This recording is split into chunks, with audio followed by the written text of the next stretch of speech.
Jen Ross is a freelance correspondent based in Santiago. She felt the earthquake this morning and the many aftershocks, and she joins us now on the phone. And Jen, I know you're about 200 miles from the epicenter, and yet you still felt the impact of this earthquake. Tell me where you were and what happened.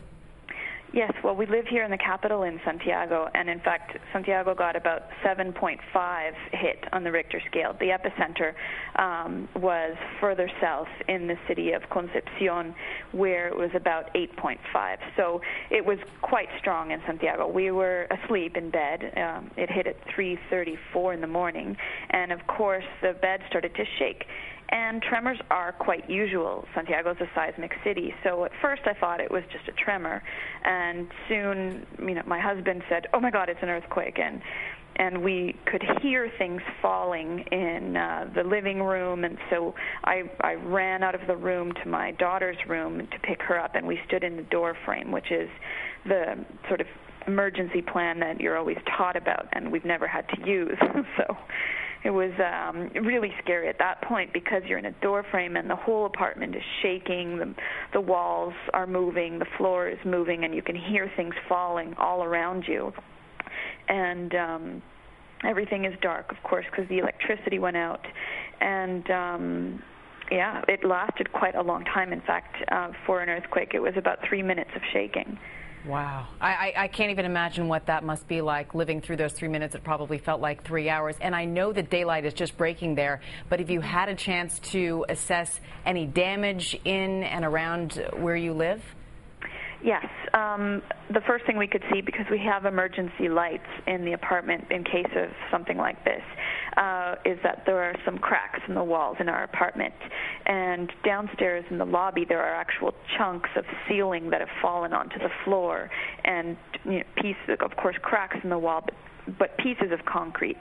Of course, all buildings here are made with concrete and are built seismically to withstand earthquakes. But that doesn't mean that there won't be some damage. So there is some structural damage, but of course, our building is fine and withstood the last major earthquake in 1985. Other earthquakes around, other buildings around the city in Santiago, we've been hearing have had more damage. Some have actually completely collapsed. Wow. That's not usual, particularly in a country that is built for strong earthquakes. And further south, of course, the damage increases. 2 hours further down from Santiago, there's the city of Curicó, which is about halfway between the capital and the epicenter. And the whole downtown core has been shaken to the ground, wow, essentially. And Jen, I want to ask you about the aftershocks. I know there have been dozens of them already. Mm-hmm. How bad are they, and how is your family faring? I know you said you have a baby. How is your family handling this? Yeah, well, my daughter was obviously really shaken during the earthquake itself, and was talking about things falling, and we were able to get her back to sleep. So that she just woke up now, so she's slept through all of the aftershocks. There has only been one stronger aftershock, and that was pretty recently, within the last half hour or so.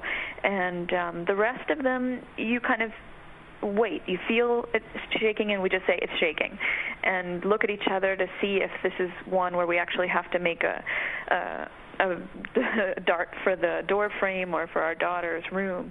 And it's really common to have a lot of anxiety about shaking after an earthquake, and it's going to keep shaking for the next few days. We know that. And in fact, it's pretty common that after a major earthquake, you can feel like it's shaking even after it isn't anymore. Well, Jen Ross, we certainly wish you and your family the best, and thanks so much for talking with us.